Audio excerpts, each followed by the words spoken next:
Hello, and welcome back to Crit and Crit. I'm Sint, I'm Axion. and we are continuing with our discussion of Terry Pratchett's Pyramids as we play through La-Mulana. We are about to watch Axion get their butt handed to them by a giant angry gecko. Technically not a gecko. Frilled lizard. I mean, he looks like he's trying to give you some minecart insurance. This is Ellmac, So- the third boss. So, over-under, I'm going to say 10 attempts. That sounds about right. I hate Ellmac so much. He is very annoying, yes. Anyway, He's not my least favorite boss, though. who is your least favorite? Palenque. I kind of hate Socket more. I don't mind Socket. Oop. I have such a hard time with Ellmac and Socket. Palenque, once you know his little gotcha trick at the end, isn't too bad. Speaking of spoilers, Palenque has a gotcha trick at the end if you haven't played this game. But if you haven't played this game, you probably have no idea who Palenque is.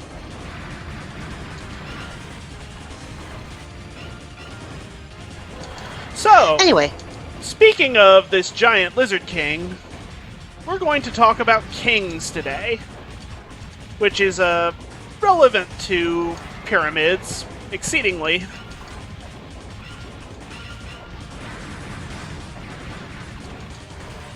Because much of pyramids is about the divine right of kings. So, you have a history degree. You want to tell us about the divine right of kings in a historical context? alright, so it kind of comes... It comes from the idea that basically it was a way of kind of marrying the power of both church and state. Because if the king, the supreme monarch of the country, is basically given the right by God to be in charge of the place, then of course he's going to work together really well with the church, which throughout most of history had been like the power player in politics. So that, I would say, is a pretty good summary of that, at least when you get to like more modern European nation states. Back in Rome, the poet Virgil was actually commissioned to write the Aeneid to show that Caesar Augustus was descended from the gods. So there was this idea of that being the king means you are the supreme power of the land, and therefore you must be in some way better than us, and therefore you must be, better than human. And what better way to do that than to straight up be the deity? So that's why you can't just overthrow a king who is mistreating his people, because to do so would be to defy the will of God. And this basically persisted until we had the Slicey Boys in the 1700s. By which I mean the French Revolution and the guillotines. I think that was pretty obvious. I just wanted to make sure there wasn't any confusion. I don't like you, Ellmac. But, if you just listen to what he's saying, he could save you 15% or more in car insurance. Don't like it. I don't like it.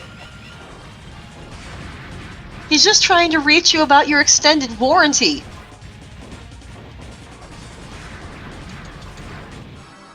I landed on the fireball. You didn't have your extended warranty.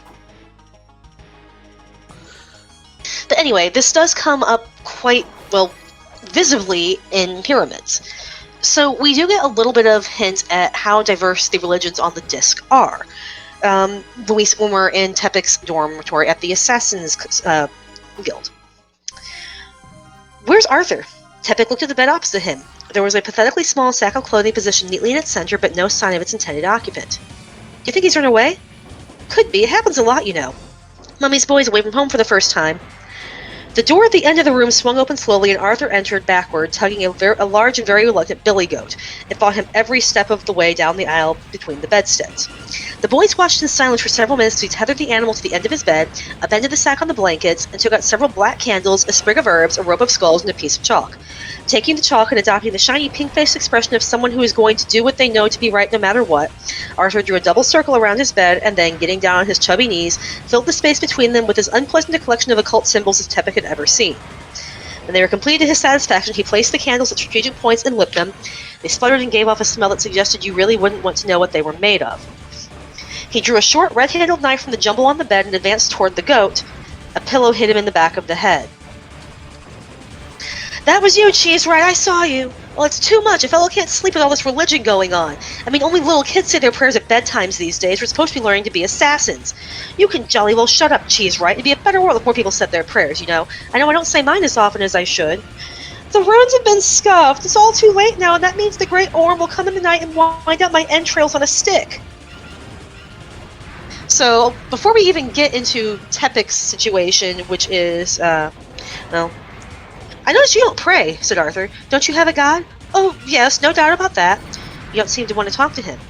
"I can't, not here. He wouldn't be able to hear, you see." "My god can hear me anywhere." "Mine has difficulty if you're on the other side of the room. It can be embarrassing." "You're not Offlian, are you?" said Arthur. Offler was the crocodile god and lacked ears. "No. What god do you worship?" "Not exactly worships," Teppic discomfited. "I mean, I wouldn't say worship, I mean. He's all right. He's my father, if you must know." "You're the son of a god?" "It's all part of being a king where I come from," said Teppic hurriedly. "He doesn't have to do very much. That is, the priests do the actual running of the country. He just makes sure that the river floods every year, and services to the great cow of the arch of the sky." "Does he smite people?" "I don't think so. He's never said."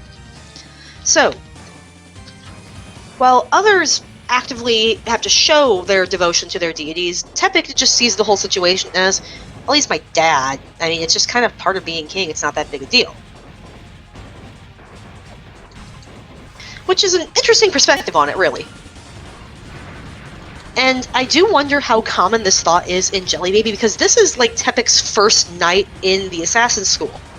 So he hasn't had time to become, distant from his own traditions.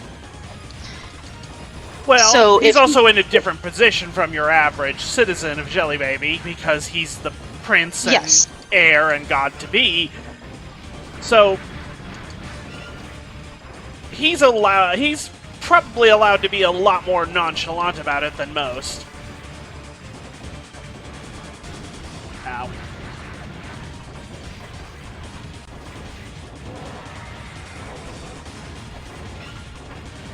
I have a question. Why does Ellmac sound like an angry cat when he roars? Because I'm not sure there's many good sounds of a lizard roaring. I mean, like, I think Jurassic Park had to do like an interesting mix of wildcats anyway. I don't remember exactly. Probably.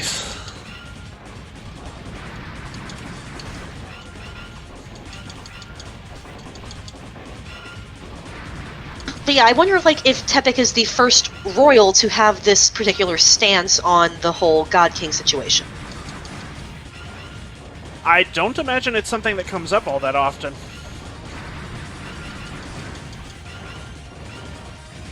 But yeah, so we cut back to his father, who is noticing that, it's a cloudy, misty morning. King Teppic Simon the 27th watched the golden disk float over the edge of the world. A flight of cranes took off from the mist-covered river. He'd been conscientious, he told himself. No one had ever explained to him how one made the sun come up and the river flood and the corn grow. How could they? He was the god, after all. He should know. But he didn't, so he'd just gone through life hoping like hell that it would all work properly, and that seemed to have done the trick. The trouble was, though, that if it didn't work, he wouldn't know why not. A recurrent nightmare was of Dios the High Priest shaking him awake one morning. Only it wouldn't be a morning, of course, and every light in the palace burning, and an angry crowd muttering in the starlit darkness outside, and all he'd be able to say was, sorry. Which, given the punishments that they tend to dole out for things in Jelly Baby, I imagine that sorry ain't gonna cut it.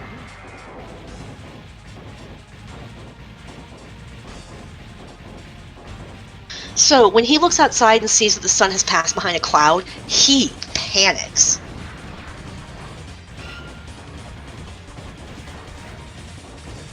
Pharaoh raised himself on his toes, threw back his head, spread his wings, and leapt. As he soared into the sky, he was surprised to hear a thump behind him, and the sun came out from behind the clouds. Later on, the Pharaoh felt awfully embarrassed about it. So he dies due to a misunderstanding about weather. And then Tepic starts manifesting godly power.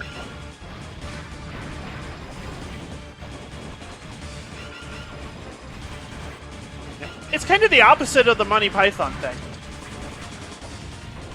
In Monty Python, it's, well, when you're a king, you have to know these things.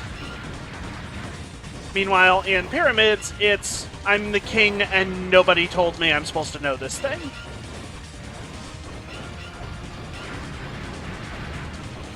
But that does mean that a lot of responsibility falls on the king to do absolutely nothing for fear that he might upset the forces of nature at play. Which, So to be say fair, the high priest. is exactly what Dios wants.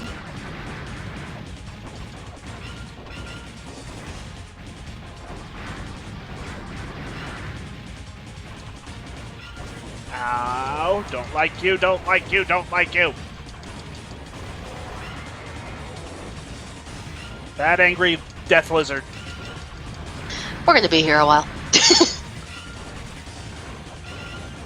It doesn't So help yeah, so that the Tepic- weird physics in La-Mulana mean when I fall, my shurikens go on a shorter, lower radius. Yep. So yeah, Tepic doesn't really want to go home, but because he's manifesting godly powers, he doesn't really have much of a choice. And this gets far more interesting with, you know, the pyramid situation toward the end, when all of the former god kings come back to life, as do the visions of all of the gods that they profess belief in. Oh, hey, cool! I think we're under 10, so I had too little faith in you. That was 4. Nice. I hate you, by the way. I think it should be like 50.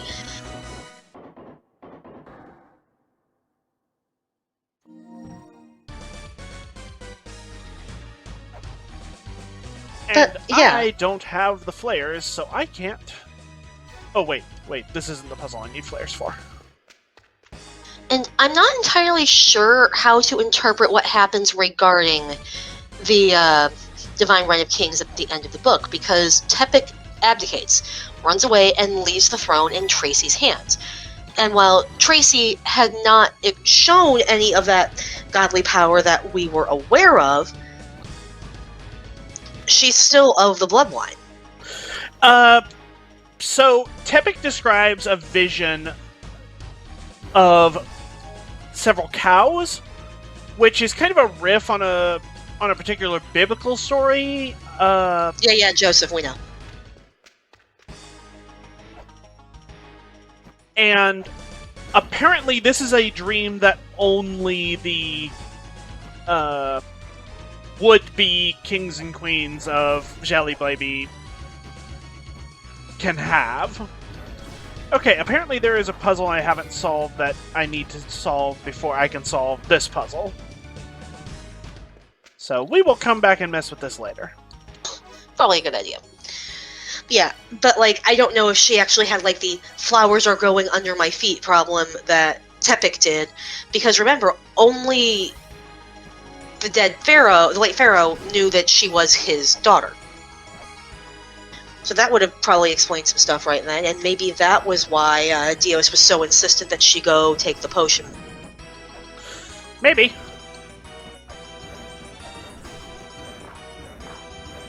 It was rather unclear. Yeah, because it would definitely not fit in Dios's tradition for a mere handmaiden to suddenly become the new pharaoh.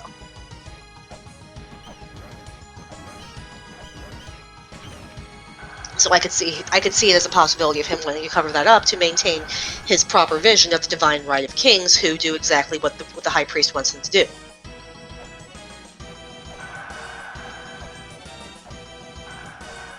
But yeah, needless to say, the divine right of kings is no longer really a concept in the modern political landscape. At least in most of the Western world.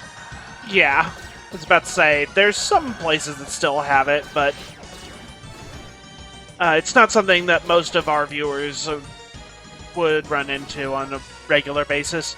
But it Yeah, is in interestingly strong contrast to when it was literally the law of the land. Basically everywhere that... The thing is, Everywhere, yeah. it is still around to some extent in that it's written into a lot of the older countries, especially in Western Europe, written into a lot of their founding documents. And it's only, relatively speaking, fairly recently that those documents have started to be revised so that that sort of verbiage isn't present. And that's when you get to more modern documents like the Magna Carta or the post-revolution Constitution of France. I'm having a hard time wrapping my head around the modern Magna Carta. What? It was only like, what, 1400s, 1500s? 12, I believe. 1200s? So it's a bit on the older side, but it does fit into the modern era more so than some of these countries have existed since, like... Oh, you jerk. Look, I'm just going to go on a limb here and make the controversial opinion that pre-Renaissance doesn't really fit with the idea of modern. Again, it's about what you compare it to. China, for example, had a similar thing to the Divine Right of Kings, and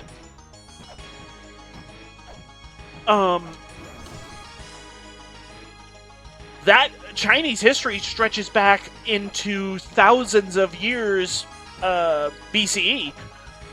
Yes, but you had specifically brought up Western Europe, so I was thinking of that as my perspective. Well, yeah. I'm not saying you're wrong. I'm saying that it's a matter of perspective. Yes, and I'm trying to reframe my perspective because you changed the parameters on me. Fair point.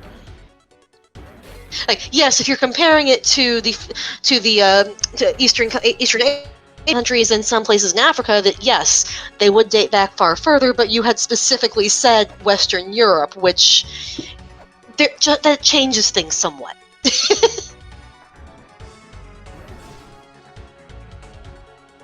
I'm gonna die again.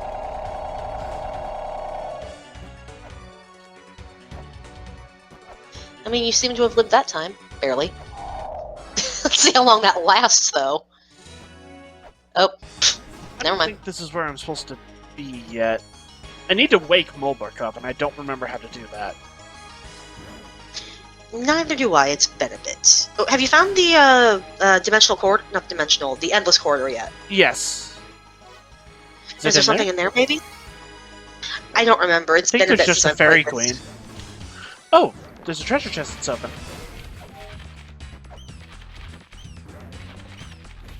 Oh, it's just a map. I mean, map's still helpful. Find Isis Pendant. And I think that's in That's the area. Temple of the Sun. That is the area here that I was trying to break the door open. I'm guessing I needed to talk to her first. Probably. You know how fiddly this game is. It is old school like that. Yep. Well, now that the Queen has blessed you with this, you can proceed because she has the divine right of fairies. But yeah, while some places still do hold it in their founding documents to some extent, most people these days, I think, subscribe to a more humanist view of things, where there's a more secular stance on politics.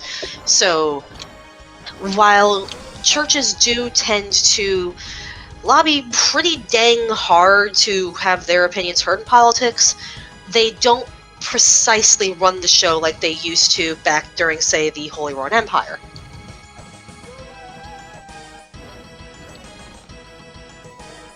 And I'm not sure how well that's going to work out as of the end of Pyramids, because while, yes, Tracy does share the divine right of kings, she is quite ready to get rid of her obnoxious high priest because he gives her terrible advice. So I do think that we know for sure that Jelly Baby is going to modernize one way or another, kicking and screaming.